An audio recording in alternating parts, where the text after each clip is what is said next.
हमेशा सुनती हूँ कि हार फ्लोरेंस नाइटिंगेल थ्योरी को हम स्टार्ट करने वाले हैं, जिसका नाम क्या है? Florence Nightingale environmental theory. Florence Nightingale ने कौन सी थ्योरी पेश की थी? इन्वायरमेंटल थ्योरी पेश की थी। ये आपका हो गया पहला एमसीक्यूज, जो कि मैंने आपको बता दिया। ठीक है, अब हम आगे जाएंगे और इसको डिस्कस करेंगे। इस थ्योरी के ऑब्जेक्टिव आप स्टूडेंट्स के सामने मौजूद है, जिसमें हम मंदरजे चीज़ों को उस पर बात करेंगे। सबसे पहले हम डिस्क्राइब करेंगे फ्लोरेंस नाइटिंगेल की बायोग्राफी को, कि फ्लोरेंस नाइटिंगेल कहाँ पर पैदा हुई थी, क्या क्या इन्होंने कारनामे सर अंजाम दिए थे और इनकी वफ़ात कब हुई थी। इसी तरह से फिर इन्होंने जो थ्योरी पेश की थी, जिसको हम इन्वायरमेंटल थ्योरी कहते हैं, उस थ्योरी को डिस्कस करेंगे। इस थ्योरी के जो बेसिक पॉइंट्स है उस पर बात करेंगे। इसके अलावा इस थ्योरी में इन्होंने जो मेजर कंसेप्ट डिस्कस किया है, हाईलाइट किया है, तो उस मेजर कंसेप्ट पर रोशनी डालेंगे। ठीक है, इसके अलावा हम इस थ्योरी के फ्लोरेंस नाइटिंगेल की जो एनवायरमेंटल थ्योरी है, इसके हवाले से बात करेंगे कि इसको हम कितना परसेंट प्रैक्टिकली अप्लाई कर सकते हैं अपनी नर्सिंग प्रैक्टिसेस में। ठीक है, तो इन सारी चीज़ों पर आज के लेक्चर में हम बात करेंगे। बायोग्राफी में आप लोग देखें, इससे एमसीक्यूज बहुत ज़्यादा आते हैं, तो सर इसलिए जी जी सर ये थर्ड चैप्टर कंप्लीट हो गया, ये फोर्थ चैप्टर स्टार्ट हुआ है, ये थर्ड का ही पार्ट है? थर्ड चैप्टर कंप्लीट हो गया है। जितने भी थ्योरीज हमने उसमें डिस्कस किए थे, अब वही थ्योरीज को डिटेल के साथ वन बाय वन अब हम डिस्कस करेंगे। ओके ओके, हाँ जी, वो ख़त्म हो चुका है। ठीक है, यूनिट नंबर 3। ठीक ठीक है ओके जी, सर। बायोग्राफी से स्टार्ट करते हैं। फ्लोरेंस नाइटिंगेल की बायोग्राफी। बायोग्राफी का मैंने आपको कहा कि फ्लोरेंस नाइटिंगेल कहाँ पैदा हुई है, इन्होंने अपनी पूरी लाइफ में क्या कारनामे सर अंजाम दिए हैं, इनकी वफ़ात कब हुई थी। ठीक है, तो इन सब चीज़ों के हवाले से जब हम बात करते हैं तो इसको हम बायोग्राफी कहते हैं। ठीक है, Florence Nightingale was born on 12 May 1820 in Nightingale, Italy। ठीक है, एमसीक्यूज के हवाले से इम्पोर्टेंट पॉइंट है। एमसीक्यूज में अक्सर ये आता है, आपसे पूछते हैं कि फ्लोरेंस नाइटिंगेल कहाँ पर पैदा हुई थी और कब पैदा हुई थी। तो फ्लोरेंस नाइटिंगेल इटली के एक शहर जिसको नाइटिंगेल कहते हैं, वहाँ पर 12 मई 1820 को पैदा हुई थी। ये आपका पहला एमसीक्यूज हो गया। Founder of modern nursing, Florence Nightingale को जो है मॉडर्न नर्सिंग की बानी जो है कहा जाता है। ठीक है, द फर्स्ट नर्सिंग थ्योरिस्ट, इसी तरह से फ्लोरेंस नाइटिंगेल जो है ये पहली नर्सिंग थ्योरिस्ट है जिन्होंने नर्सिंग फील्ड में थ्योरी जो है पेश की थी और थ्योरीज जो है उस पर काम किया था। Also known as the lady with the lamp, इनको जो है लेडी विद द लैम्प के नाम से भी जाना जाता है। क्यों जाना जाता है, इसके हवाले से अगर आपको याद हो तो मैंने आपको बताया था कि जब क्रामीन वार चल रहे थे, झगड़ा झगड़ा जंग जो है वो शुरू हुआ था। ठीक है, तो उस दौरान ये क्या करती थी, ये रात के वक्त गलियों में जो है घूमा करती थी, इन और इनके हाथ में एक लैंप हुआ करता था। तो ये अपने हाथ में लैंप लिए हुए गलियों में जो है घूमा करती थी और देखा करती थी कि अगर कहीं पर कोई ज़रूरतमंद हो, किसी को किसी चीज़ की ज़रूरत हो, तो उनकी ज़रूरत जो है पूरी की जाए, उनको केयर दी जाए। तो इस सिचुएशन को देखते हुए लोगों ने इनको फिर लेडी विद द लैम्प का खिताब दिया। ठीक है, मतलब वो औरत जिनके हाथ में क्या होता है, लैंप होता है। अगर अपनी ज़ुबान में हम इसको बोले तो वो औरत जिनके हाथ में क्या होती है, पश्तो में क्या कहते हैं, लैंप। लालटेन, हाँ, लालटेन। लाटेन, लाटेन होती है, बिल्कुल। She explain her environmental theory in her famous book note on nursing, what it is and what it is non not. इसी तरह से इन्होंने जो अपनी इन्वायरमेंटल थ्योरी है, जिसकी वजह से इनको बहुत ज़्यादा शोहरत मिली थी। ठीक है, तो इस थ्योरी को इन्होंने अपने फेमस नोट्स ऑन नर्सिंग में जो है इसको पब्लिश किया हुआ है, और उसका नाम क्या है, what it is and what it is not. तो ये क्या है, इनकी उस बुक का नाम है जिसमें इन्होंने इन्वायरमेंटल थ्योरी को एक्सप्लेन किया था। ठीक है, इसकी समझ आ गई? जी सर। Okay, very good. मज़ीद आगे बढ़ते हैं। कहते हैं कि she was the first propose nursing require specific education and training. इसी तरह से फ्लोरेंस नाइटिंगेल ये पहली खातून थी जिन्होंने ये बात की थी कि नर्सिंग को बेहतर बनाने के लिए हमें ख़ास एजुकेशन और ख़ास ट्रेनिंग की ज़रूरत है, ठीक है। हर contribution during Crimean war is well known. इसी तरह से जैसे कि मैंने आपको कहा कि क्राइमीन वार में इन्होंने अपनी एक ज़बरदस्त रोल जो है पेश किया था, ठीक है। और इन्होंने जो है क्राइमीन वार में एक अच्छा जो किरदार है वो अदा किया था। She was a statistician using bar and pie chart highlighting की पॉइंट्स। इसके साथ साथ फ्लोरेंस नाइटिंगेल नर्स के साथ साथ थ्योरिस्ट होने के साथ साथ ये एक स्टेटिस्टिशियन भी थी। ये क्या करती थी, बार और पाई चार्ट को यूज़ करते हुए नर्सिंग में जितनी भी खामियां हुआ करती थी और जितने भी नर्सिंग फील्ड को इम्प्रूव करने के लिए फैक्टर या पॉइंट्स हुआ करते थे तो उसको क्या करते थे, उन पॉइंट्स को हाईलाइट किया करते थे। सर इंटरनेशनल बार चार्ट वो था ना जिसमें वो लंबी लंबी सी स्ट्रिप्स होती हैं, जी वो जी वाला था। जी जी और पाई चार्ट वो था वो जिसमें गोल वो हाँ जी, घुमाते जो हैं और वो सर्कल उसके ऊपर होता चलते है, हैं। बिल्कुल बिल्कुल उसको हम पाई ठीक चार्ट है, ठीक। कहते हैं। ज़बरदस्त। इसी तरह से हर साल हम इंटरनेशनल नर्सेज डे जो है 12 मई को मनाते हैं, ठीक है। Observe in respect to her contribution to nursing. और ये क्यों मनाते हैं, ये फ्लोरेंस नाइटिंगेल के याद में मनाते हैं क्योंकि इन्होंने नर्सिंग के लिए बहुत ज़्यादा कारनामे सरअंजाम दिए थे। इसी तरह से फ्लोरेंस नाइटिंगेल की जो वफ़ात है तो वो 13 अगस्त 1910 को हुई थी, ठीक है। एमसीक्यूज़ के हवाले से इम्पोर्टेंट पॉइंट है तो इसको आप लोगों ने याद रखने हैं। इसी तरह से मज़ीद अगर हम आगे जाए तो इन्वायरमेंटल थ्योरी के हवाले से बात करेंगे। इन्वायरमेंटल थ्योरी, इसके नाम से आपको पता चल रहा होगा कि इस थ्योरी में फ्लोरेंस नाइटिंगेल ने टोटली इन्वायरमेंट के बारे में बात की है, माहौल के बारे में बात की है, ठीक है। Florence Nightingale environmental theory define nursing as the act of utilizing the environment of the patient to assist him in his recovery is called environmental theory. Florence Nightingale ने जो एनवायरमेंटल थ्योरी पेश की थी तो उस एनवायरमेंटल थ्योरी में इन्होंने nursing की जो डिफिनेशन की थी वो कुछ इस तरह से की थी कि नर्सिंग जो है ये असल में क्या है, नर्सिंग ये असल में हमारे साथ एक ऐसा प्रोसेस होता है जिसमें नर्सेस क्या करते हैं, जिसमें नर्सेस पेशेंट के इन्वायरमेंट को यूज़ करते हुए, उसको यूटिलाइज करते हुए पेशेंट के जितने भी नीड्स होते हैं तो उस नीड्स को उस वक्त तक पेशेंट को क्या करते हैं, डिलीवर करते हैं, पेशेंट्स की उस नीड्स को उस वक्त तक पूरी करते हैं जब तक वो पेशेंट जो है रिकवर ना हो जाए।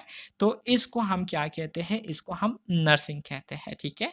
The act of utilizing the environment of the patient to assist him in his recovery. Environment of the patient से मुराद ये है कि वो इन्वायरमेंट जहाँ पर हमने पेशेंट को रखा हुआ होता है तो उसी इन्वायरमेंट को यूटिलाइज करते हुए हम पेशेंट की क्या करते हैं, उसको असिस्ट करते हैं, मतलब उनको हम सपोर्ट करते हैं, उनको हम सहारा देते हैं, उनकी हम हेल्प करते हैं और उस टाइम तक करते हैं जब तक वो मुकम्मल तौर पर रिकवर ना कर जाए। तो इस अमल को क्या कहते हैं, इस अमल को हम नर्सिंग कहते हैं। एमसीक्यूज में यही डिफिनीशन आपको दिया गया होगा और आपसे पूछेंगे कि इसको किसने डिफाइन किया था, ये या ये डिफिनीशन किसने नर्सिंग की है, तो आपको याद होना चाहिए कि ये फ्लोरेंस नाइटिंगेल ने की है, ठीक है। इस डिफिनीशन की समझ आ गई आपको? जी सर। ओके, एनवायरमेंटल इसमें वो है ना कि इसमें एनवायरनमेंट का उसने जिक्र किया है कि एनवायरनमेंट बहुत मैटर करता है किसी भी पेशेंट बिल्कुल, को हाँ उसमें जी, रिकवरी में जाने के लिए। बिल्कुल बिल्कुल यही बात है।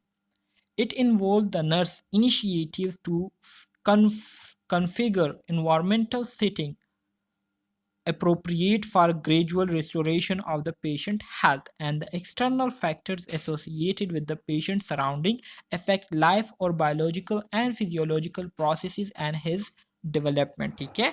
इसी तरह से इस थ्योरी में बेसिकली फ्लोरेंस नाइटिंगेल ने नर्सिस को जो है इस बात की तरफ इशारा दिया है कि नर्सिस को चाहिए कि वो अपने पेशेंट को ऐसा माहौल प्रोवाइड करे जहाँ पर उनके लिए मतलब उनके लिए अपने हेल्थ को जो है इम्प्रूव करना, उनके सेहत में बेहतरी जो है वो आसानी से आए, जल्दी से आए। और ऐसा माहौल तभी बनेगा जब उनको ऐसा माहौल प्रोवाइड हो जहाँ पर ना किसी किस्म का नॉइस हो, ठीक है, वहाँ पर प्रॉपर लाइटिंग सिस्टम मौजूद हो, वहाँ पर प्रॉपर वेंटिलेशन सिस्टम मौजूद हो, वहाँ पर प्रॉपर सैनिटेशन सिस्टम मौजूद हो, वहाँ पर जो है सफाई सुथराई मौजूद हो, तो ये सारी चीज़ें क्या करती है, ये सारी चीज़ें माहौल को हेल्दी बनाती है। और जब माहौल हेल्दी होती है तो इससे डायरेक्टली पेशेंट की जो हेल्थ है वो क्या होती है, इफ़ेक्ट होती है। और जब पेशेंट की हेल्थ इफ़ेक्ट होगी तो फिर पेशेंट जो है वो जल्दी से रिकवर करेगा, ठीक है।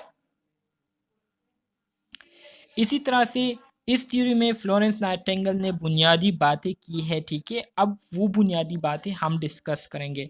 देयर आर की देयर आर 10 की एस्पेक्ट ऑफ द थ्योरी। इस थ्योरी के 10 बुनियादी अहम नुकात है जो कि फ्लोरेंस नाइटिंगेल ने अपनी इन्वायरमेंटल थ्योरी में प्रेजेंट किए थे। Number 1, patient should have clean air and temperature control environment, ठीक है। मतलब यह है कि पेशेंट को हमने जिस रूम में रखा हुआ होता है तो वो रूम जो है साफ सुथरा होना चाहिए, वहाँ की जो हवा है वो साफ होनी चाहिए, फ्रेश होनी चाहिए। मतलब वेंटिलेशन सिस्टम जो है प्रॉपर वेंटिलेशन सिस्टम होना चाहिए। इसके अलावा उस रूम का जो टेम्परेचर है वो भी ऐसा होना चाहिए जिससे पेशेंट जो है ना ना उनको ज़्यादा गर्मी लगे ना उनको ज़्यादा सर्दी लगे, ठीक है। उनकी उनकी जो मूड है उसके मुताबिक जो है रूम का टेम्परेचर हो। तो इससे क्या होगा, इससे जो पेशेंट की कंडीशन है वो क्या होगी, वो अच्छी होगी। इसके साथ साथ दूसरा जो पॉइंट इन्होंने हाईलाइट किया था वो ये किया था कि patient should have access to direct sunlight and not be subjected to unnecessary noises specially when sleeping, ठीक है। इसी तरह से पेशेंट को हम एक ऐसे माहौल में जो है रखे, एक ऐसी जगह पर हम उनको क्या करें, रखे जहाँ से उन पर डायरेक्ट सूरज की शुआएं जो है वो आती हो, ठीक है।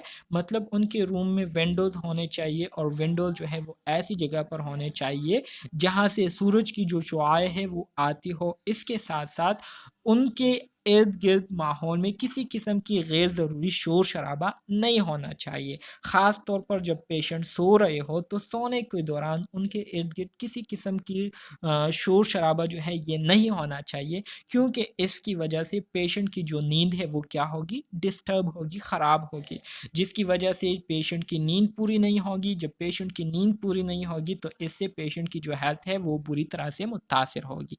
इसके अलावा तीसरा पॉइंट फ्लोरेंस नाइटिंगेल ने ये हाईलाइट किया था कि room should be keeped clean, मतलब कमरे को साफ सुथरा रखना होगा। Hospital facilities should be well constructed. इसी तरह से हॉस्पिटल की जो फैसिलिटीज़ है, ठीक है, वो वेल कंस्ट्रक्टेड होने चाहिए।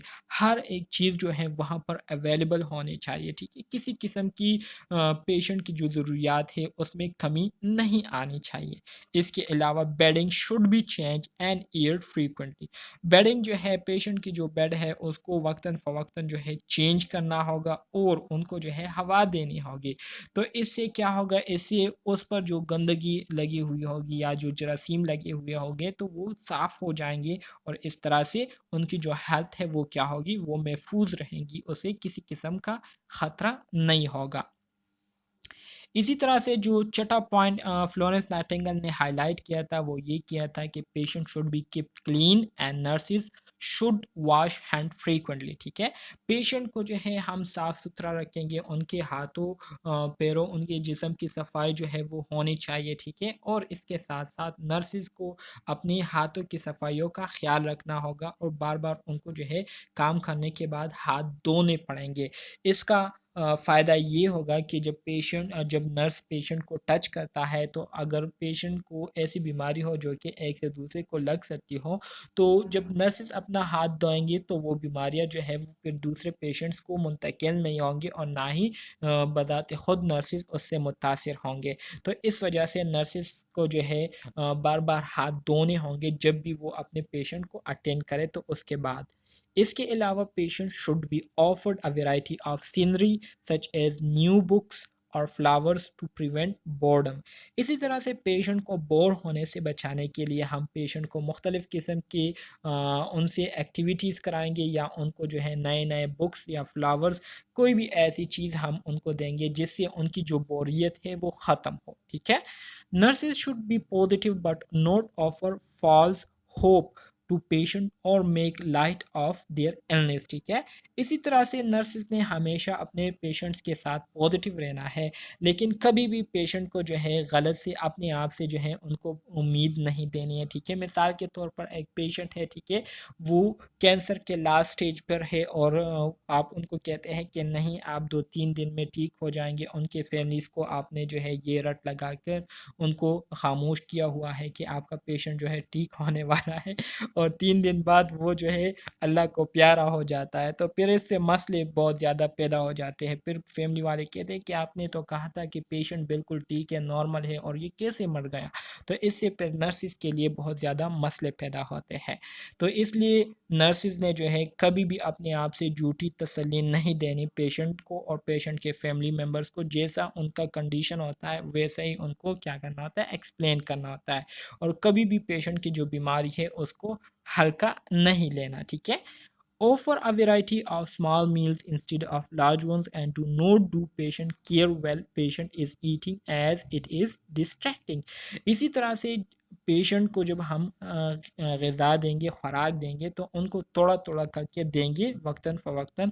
और जब पेशेंट खा रहे हो तो खाने के दौरान हम पेशेंट को किसी किस्म की केयर नहीं देंगे, क्योंकि अगर पेशेंट के साथ हम लगे रहें, उनको केयर दें और साथ में वो खाना भी खा रहे हो, तो इससे पेशेंट की जो अटेंशन है वो दूसरी तरफ मुतवज्जे हो जाती है, मतलब चली जाती है, और इसकी वजह से पेशेंट एस्पायरेट कर सकते हैं, वो खुराक जो है उनके सांस की नाली में जा सकता है, ठीक है।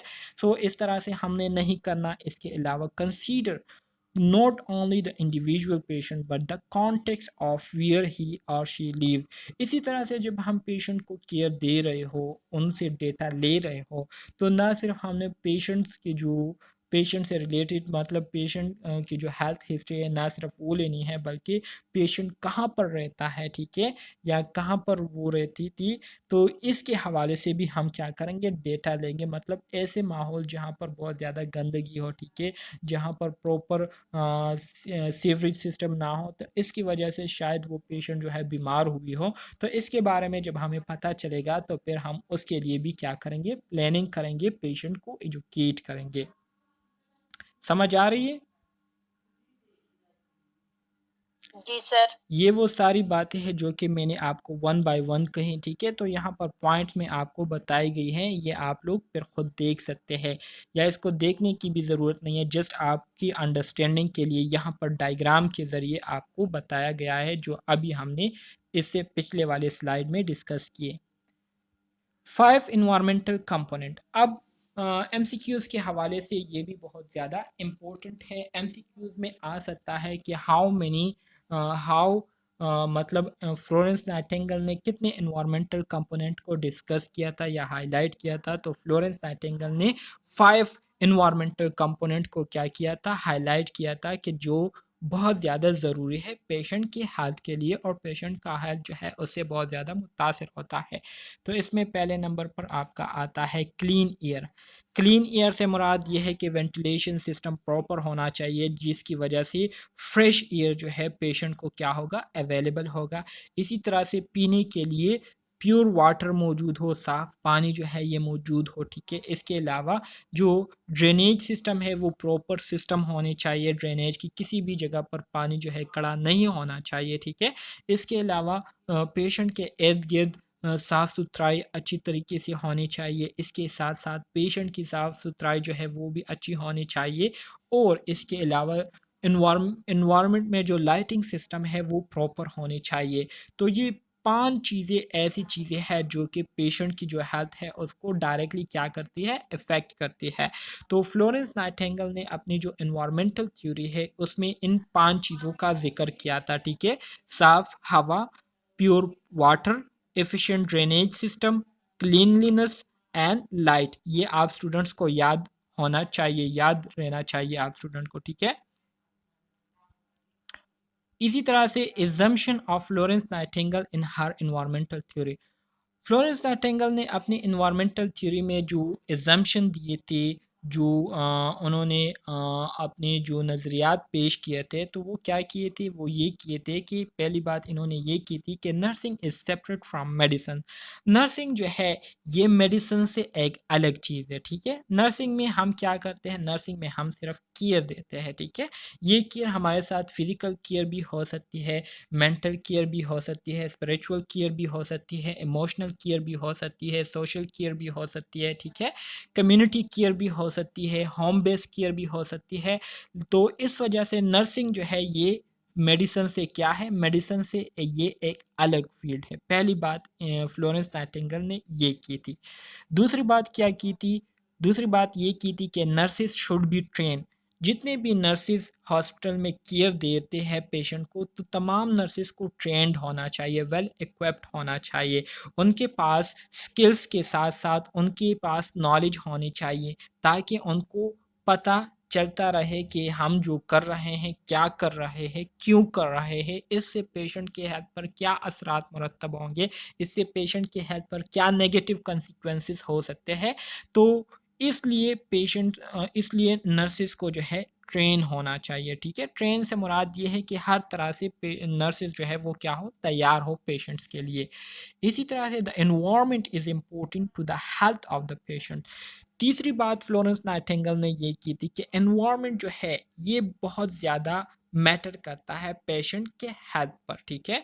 और पेशेंट की जो सेहत है ये बहुत ज़्यादा डिपेंड करती है किस पर, एनवायरनमेंट पर, माहौल पर। सो इसलिए माहौल का हेल्दी रहना, माहौल का साफ होना बहुत ज़्यादा ज़रूरी है।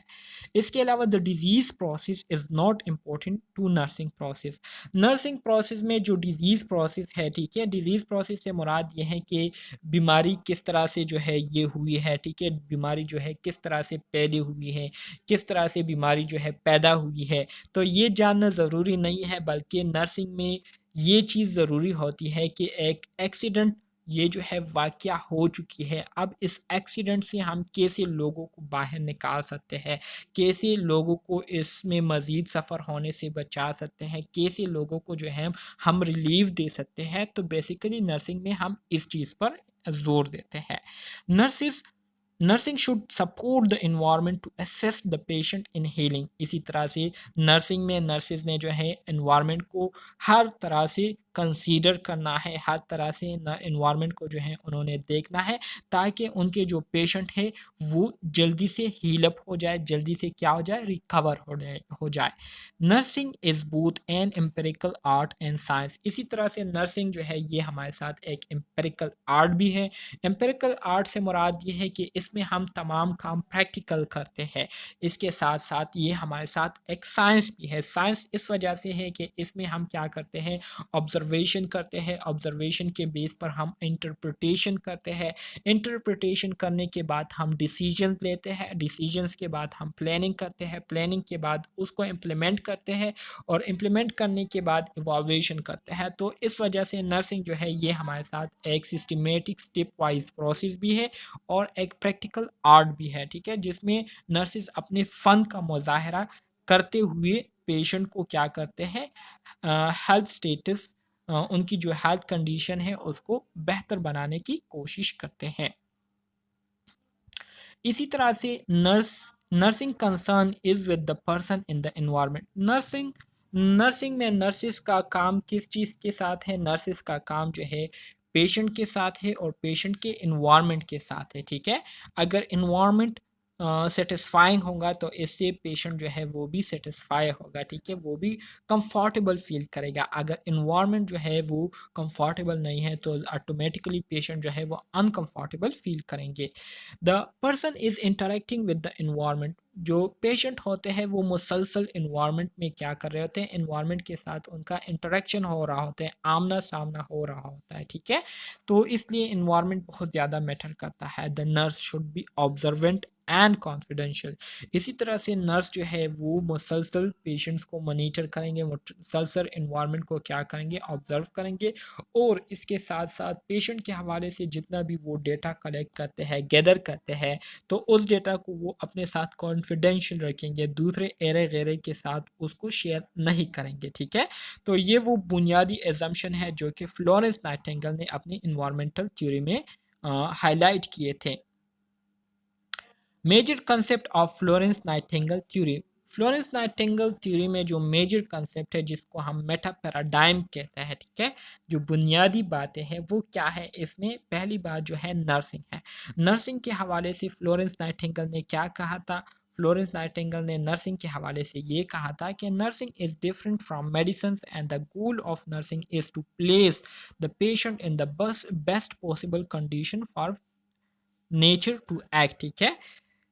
फ्लोरेंस नाइटिंगेल ने नर्सिंग के हवाले से ये बात की थी कि नर्सिंग जो है ये एक ऐसी फील्ड है जो कि मेडिसिन से बिल्कुल मुख्तलिफ है, बिल्कुल एक अलग फील्ड है। इसी तरह से नर्सिंग में नर्सिस का जो बुनियादी गोल होता है वो अपने पेशेंट को एक ऐसा माहौल प्रोवाइड करना होता है जहाँ पर उस पेशेंट पर जो नेचर है वो अच्छे तरीके से क्या कर रहा हो, असर अंदाज हो रहा हो, ठीक है। नेचर से मुराद ये है कि अगर वहाँ पर साफ़ हवा हो, ठीक है, अगर वहाँ पर जो है साफ़ पानी हो, वहाँ पर जो है साफ़ सुथराई हो, ठीक है, वहाँ पर वेंटिलेशन सिस्टम अच्छी हो, तो ये सारी चीज़ें क्या करती है, इससे पेशेंट की जो हेल्थ है वो बेहतरी की तरफ जाएगी। इसके अलावा इन्होंने मज़ीद ये कहा था कि nursing is the activities that promote health which occur in any caregiving situation they can be done by anyone। इसी तरह से नर्सिंग के हवाले से फ्लोरेंस नाइटिंगेल ने ये बात की थी कि नर्सिंग जो है ये वो तमाम एक्टिविटीज़ होते हैं, वो तमाम काम होते हैं जिसके ज़रिए हम पेशेंट की जो सेहत है उसको क्या करते हैं, उसको प्रमोट करते हैं, उसको बेहतर बनाने की कोशिश करते हैं, जो कि हम केयर देने के दौरान करते हैं। केयर देने की जो सिचुएशन है उसमें हम उनकी जो सेहत है बेहतर बनाते हैं, और केयर जो है ये कोई भी शख्स जो है दे सकता है, ठीक है। पर्सन के हवाले से फ्लोरेंस नाइटिंगेल ने ये बात की थी कि peoples are multi dimensional compose of biological, psychological, social, spiritual component.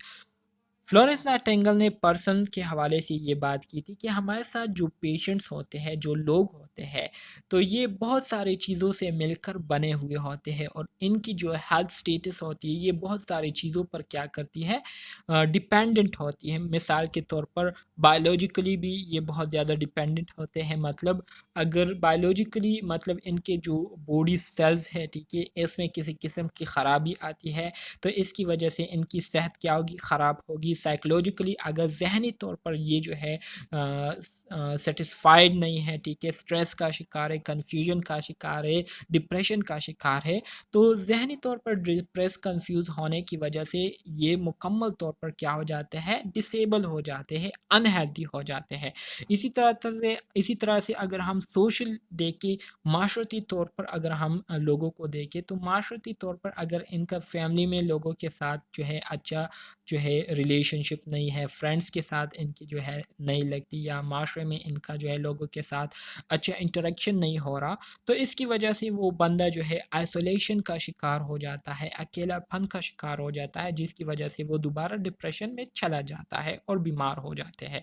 इसी तरह से अगर कोई शख्स जो है वो रूहानी तौर पर अपने आप को जो है पुरसकून महसूस नहीं कर रहा, रूहानी तौर पर वो जो है क्या है, बेसकून है, तो वो फिर कभी भी खुश नहीं रह सकेगा, वो फिर कभी भी जो है सेहतमंद नहीं रह सकेगा। तो इस वजह से लोगों के बारे में फ्लोरेंस नाइटिंगेल ने ये बात की थी कि लोग जो है ये बहुत सारे चीज़ों पर डिपेंडेंट होते हैं, और बहुत सारे चीज़ें जो है ये लोगों को मुतासिर करती है, जिसमें बायोलॉजिकल फैक्टर, साइकोलॉजिकल, सोशल और स्पिरिचुअल कंपोनेंट्स आ जाते हैं। इसी तरह से हेल्थ के हवाले से फ्लोरेंस नाइटिंगेल ने कहा था कि health is not only to be well but to be able to use well every power we have. Health के हवाले से फ्लोरेंस नाइटिंगेल ने ये बात की थी कि हेल्थ का मतलब ये नहीं है कि आप ठीक है तो बस आप हेल्दी है। हेल्थ का मतलब ये है कि आप में इतनी सलाहियत होनी चाहिए कि आप जो चाहते हैं उसको आप करने के काबिल हो, और उसको आप कर सकते हो, आप वो बगैर किसी रुकावट के, बगैर किसी मुश्किल के वो तमाम काम कर सकते हो, तो इसका मतलब है कि आप हेल्दी है। And disease is considered as disease और द एब्सेंस ऑफ कंफर्ट। जबकि डिज़ीज़ के बारे में फ्लोरेंस नाइटिंगेल ने ये बात की थी कि डिज़ीज़ से मुराद ये है कि ये वो कंडीशन होती है जिसमें बंदा जो है अपने आप को अनकंफर्टेबल फील करता है, अपने आप को कंफर्ट फील नहीं करता, ठीक है।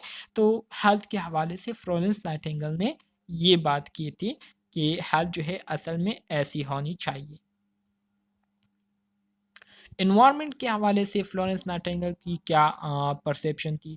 पुअर और difficult environment led poor health and disease. ठीक है, वही बात है कि अगर आपके पास माहौल अच्छा नहीं है, ठीक है, या गंदा माहौल है, तो इसकी वजह से लोगों की जो सेहत है वो क्या होगी, पुअर होगी और वो बीमारियों का शिकार होंगे। ठीक है, environment could be altered to improve condition so that the natural laws would allow healing to occur. So इसके लिए ज़रूरी है कि हम ऐसा माहौल बनाएं, हम ऐसा माहौल क्रिएट करें जो कि क्या हो, जिससे लोगों की जो सेहत है उसमें बेहतरी आए, लोग जो है सेहतमंद हो और लोग जो है एक हेल्दी लाइफस्टाइल जो है वो गुजारे।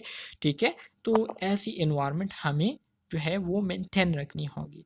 तो ये मेटा पैराडाइम है जो कि फ्लोरेंस नाइटिंगेल ने क्या किए थे, पेश किए थे। इससे किस तरह के एमसीक्यूज आते हैं, इससे भी यही एमसीक्यूज आ सकते हैं। एक तो ये आ सकते हैं कि फ्लोरेंस नाइटिंगेल ने हेल्थ के हवाले से क्या कहा था, ठीक है, इन्वायरमेंट के हवाले से क्या कहा था, नर्सिंग के हवाले से क्या कहा था, पर्सन के हवाले से क्या कहा था, ये आ सकता है। और दूसरा जो एमसीक्यूज आता है जो कि ज़्यादातर आता है, तो वो ये आता है कि हमारे साथ जो मेटा पैराडाइम है इसकी ऑर्डर क्या है, मतलब ये किस तरह की ऑर्डर में है। तो सबसे पहले हमारे साथ क्या आता है, सबसे पहले हमारे साथ नर्सिंग आती है। ठीक है, सबसे पहले हमारे साथ नर्सिंग आता है। ठीक है, जिसको हम एन से रिप्रेजेंट करते हैं। सबसे पहले नर्सिंग आता है, फिर पर्सन आता है, फिर हेल्थ आती है और फिर हमारे साथ इन्वायरमेंट आता है।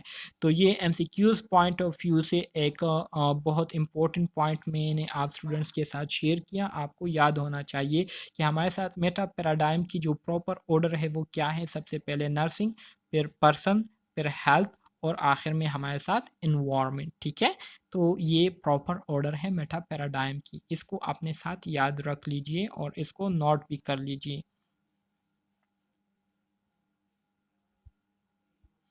समझ आ गई है क्या नहीं?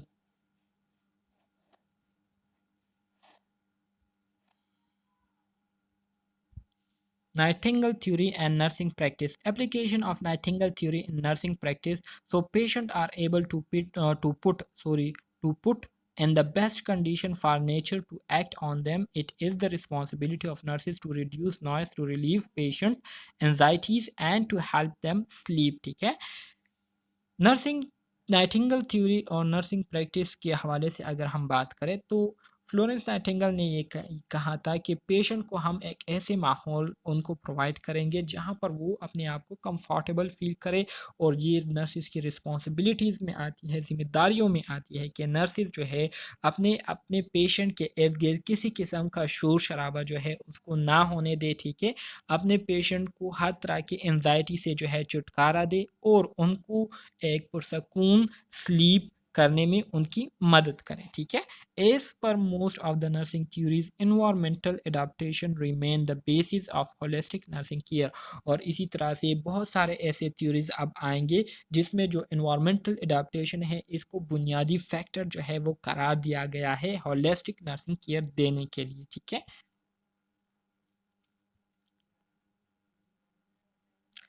Application of Nightingale theory in nursing process. तो सबसे पहले आपके पास असेसमेंट होता है। असेसमेंट में हम क्या करते हैं, एडिक्वेसी ऑफ वेंटिलेशन, हम वेंटिलेशन को देखते हैं कि वेंटिलेशन सिस्टम प्रॉपर काम कर रहा है या नहीं।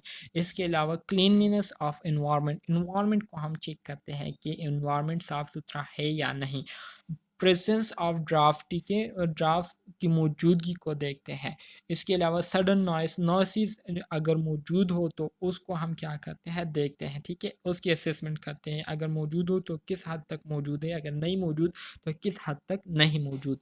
Amount of sunlight and artificial light, sunlight और आर्टिफिशियल लाइट मौजूद है या नहीं। ठीक है, तो इसके बारे में हम डेटा गैदर करते हैं असेसमेंट स्टेज में। फिर क्या करते हैं, वेराइटी ऑफ डाइटरी ऑफरिंग, इसी तरह से पेशेंट को किस तरह का ग़िज़ा जो है दिया जा रहा है उसके हवाले से डेटा गैदर करते हैं। Adores present in through out ward, ward में स्मेल अगर मौजूद है तो किस तरह का स्मेल मौजूद है, ठीक है। Method of disposal of human waste and sputum, किस तरह से ह्यूमन वेस्ट और स्पूटम को डिस्पोज किया जाता है, ठीक है, उसकी डिस्पोजल हो रही है, उसकी मेथड्स की हम असेसमेंट करते हैं। Opportunities to communicate with other, ठीक है। इसके अलावा इंसफिशेंट वार्म, इंसफिशेंट वार्म से मुराद ये है कि अगर माहौल जो है वो माहौल में जो टेम्परेचर भी है वो ऐसा हो जिसकी वजह से पेशेंट इरिटेट हो रहे हो, लोग जो है इरिटेट हो रहे हो, तो इसको हम इंसफिशेंट वार्म कहेंगे। Company from family and other patient, ठीक है, कि फैमिली की तरफ से पेशेंट को कंपनी मिल रही है या नहीं, या दूसरे पेशेंट को कंपनी मिल रही है या नहीं, तो इसके हवाले से डेटा गैदर करते हैं। insufficient knowledge regarding nursing practice या पेशेंट हीलिंग केयर के हवाले से अगर हमारे साथ जो नॉलेज है अगर वो इनसफिशेंट हो, ठीक है, तो इसके हवाले से हम क्या करते हैं, डेटा गैदर करते हैं। इम्प्लीमेंटेशन फेज़ में हम क्या करते हैं, ये असल में अब इन्वायरमेंटल थ्योरी और जो नर्सिंग प्रोसेस है उसको कंपेयर करते हुए हम क्या करते हैं, देख रहे हैं कि इन्वायरमेंटल थ्योरी जो है ये नर्सिंग प्रोसेस को फॉलो कर रही है या नहीं, या नर्सिंग प्रोसेस जो है वो इन्वायरमेंटल को फॉलो कर रही है या नहीं, ठीक है। Provide adequate ventilation by opening doors and window, ठीक है। सो प्रॉपर एयर देने के लिए हम क्या करेंगे, वेंटिलेशन सिस्टम को ओपन करेंगे। इसके अलावा जो डोर्स और विंडोज़ है उसको हम क्या करेंगे, खोलेंगे ताकि ताज़ा हवा जो है वो अंदर आए। Keep the surrounding environment clean, environment को हम साफ़ रखेंगे। Keep the patient warm, patient को हम गर्म रखेंगे। कंफर्टेबल, उनका रूम जो है कंफर्टेबल रखेंगे। और अननेसेसरी गैर ज़रूरी शोर जो है, शोर शराबा, उनसे दूर रखेंगे। Increase stimulus through a greater exposure to sunlight and fresh air, ठीक है। इसके अलावा provide nutritious diet and encourage for liquid diet frequently, उनको ग़िज़ा से भरपूर खाना देंगे और उनको बार बार पानी पीने के लिए जो है इनकरेज करेंगे। Provide disposal of sputum, human excreta and other ways to remove odour, ठीक है।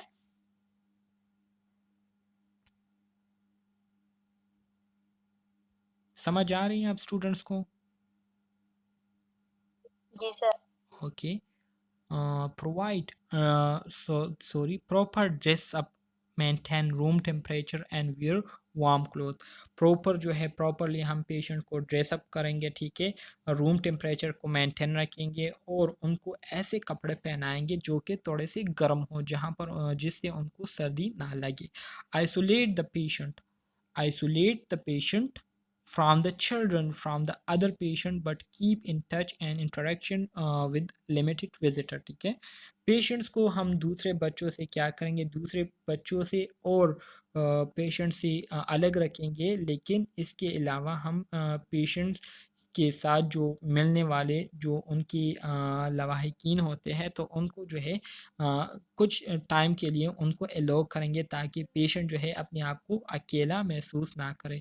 Keep in stimulating environment such as listening to radio, regarding reading magazine and newspaper. इसी तरह से पेशेंट को हम एक ऐसा माहौल प्रोवाइड करेंगे जहाँ पर वो बोर ना हो, जिसके लिए हम उनको रेडियो सुनने के लिए देंगे, मैगजीन रीड करने के लिए और न्यूज़पेपर्स देंगे। Provide sufficient advice information about disease, it prognosis, course of treatment to the patient and family. इसी तरह से पेशेंट को एडवाइस देंगे, इंफॉर्मेशन देंगे उनकी बीमारी के हवाले से, प्रोग्नोसिस के हवाले से, ट्रीटमेंट के हवाले से, और साथ में उनके फैमिली मेम्बर्स को भी हम क्या करेंगे, आगाह रखेंगे पेशेंट की कंडीशन से, ठीक है। असेसमेंट, सो ये अब एक सिनेरियो दिया गया है तो इसको आप फिर ख़ुद देख लीजिए, ठीक है।